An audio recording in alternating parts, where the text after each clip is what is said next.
This is the video I really wanted to react to. Breaking. Authorities in Minnesota reportedly intercepted $700 million in cash, allegedly being smuggled out of the country by Somali couriers, far above the legal 10K limit. This is what I have been saying the Somali fraud is really about. Bulk smuggling of U.S. cash out of the country to keep the world dollarized. It's how the United States prints money without having inflation. A large number of dollars leave the country never to come back. And it requires a constant stream of $1 billion in physical cash going out. Part of that is through the drug trade. And obviously they've chosen to supplement that with Somali fraud. The deep state. The Treasury's Exchange Stabilization Fund that is the heart of the deep state. Absolutely insanity. And I know oversight in the House is looking into these fraud allegations, but I wonder if it's even bigger than we have uncovered thus far. It's so much bigger. Million it is. It's so obvious. It's Iran-Contra. It is what Iran-Contra was. Drugs coming in and huge amounts of cash going out. Fraud, massive fraud, with massive sums of U.S. currency leaving the country. Reports there. It's completely obvious. I have a feeling we are still just scratching the surface. Totally obvious.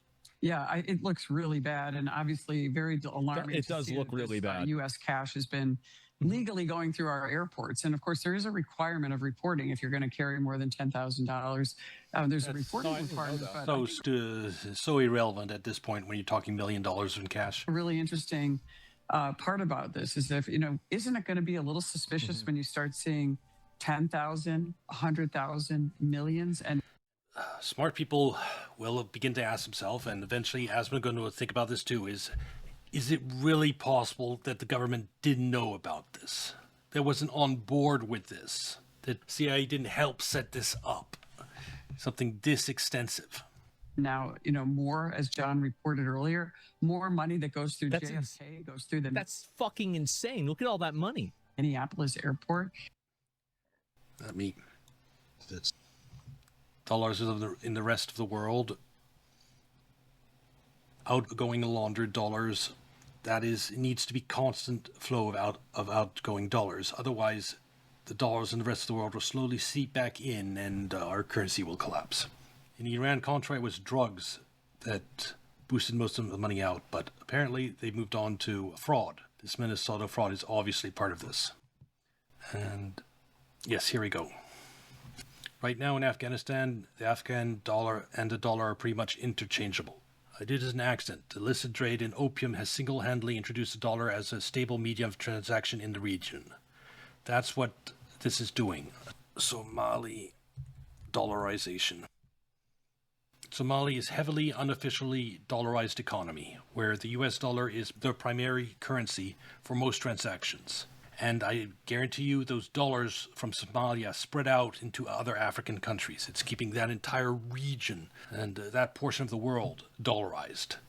And that is the reason for the Somali fraud that the government allowed to happen. Oh my God. Something's wrong there. And I think something that's very interesting that we impose on banks is that banks are required under banking law to require and file and keep track of what they call suspicious activity reports.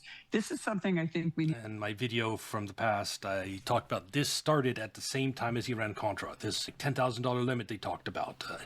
All this regulation that makes banks spy on their customers. That all started in the 1980s as part of Iran-Contra.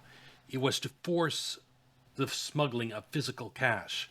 So they couldn't wire transfer the money out, and they were forced to bulk smuggle the currency instead. Need to do now when we see the large amounts of U.S. cash, and it's always U.S. cash. I mean, you're not going to see, Chinese yen or anything else going through there. And U.S. cash is king, and we need to certainly have this type of cash exchange reported. It's interesting because you see all this illegal immigration we've had over this time. And by the way, most of those Somalis that are in Minnesota probably came through a refugee program and probably... Zero refugees.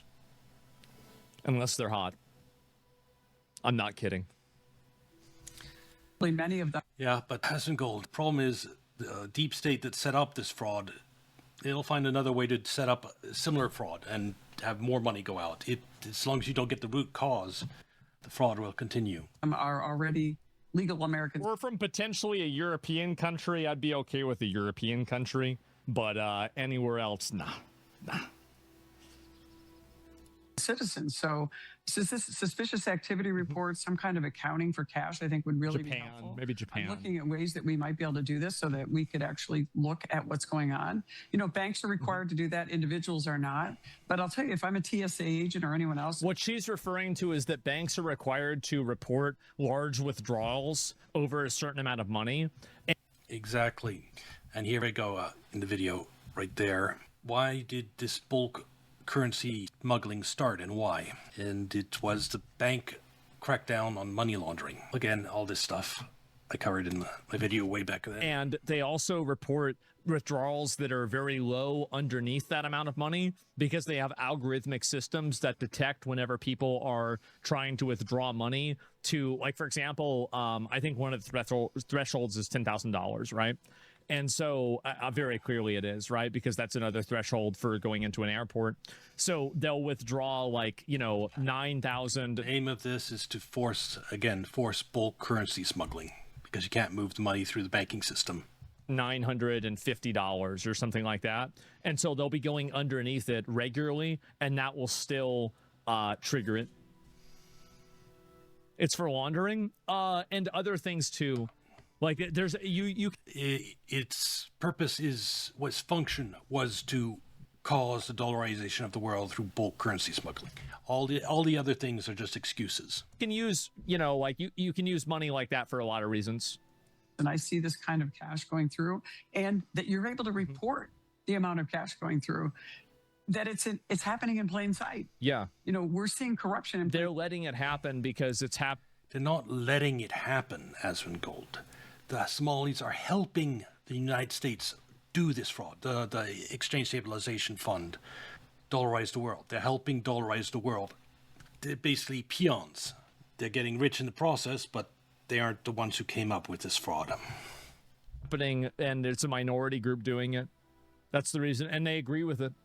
Inside, most of the remittances that go back often go to these foreign countries, and there's substantial portions of their economy, whether it's Guatemala and Mexico and other countries. Their own workers are sending that money back. But this is think about the fact that their economy is built around us of them scamming us. Besant's plan on how to investigate. That is the point. Their economy is now built around the U.S. dollar. That's the reason for all this. That's what the Treasury's Exchange Stabilization Fund wants. That'll be all for this video.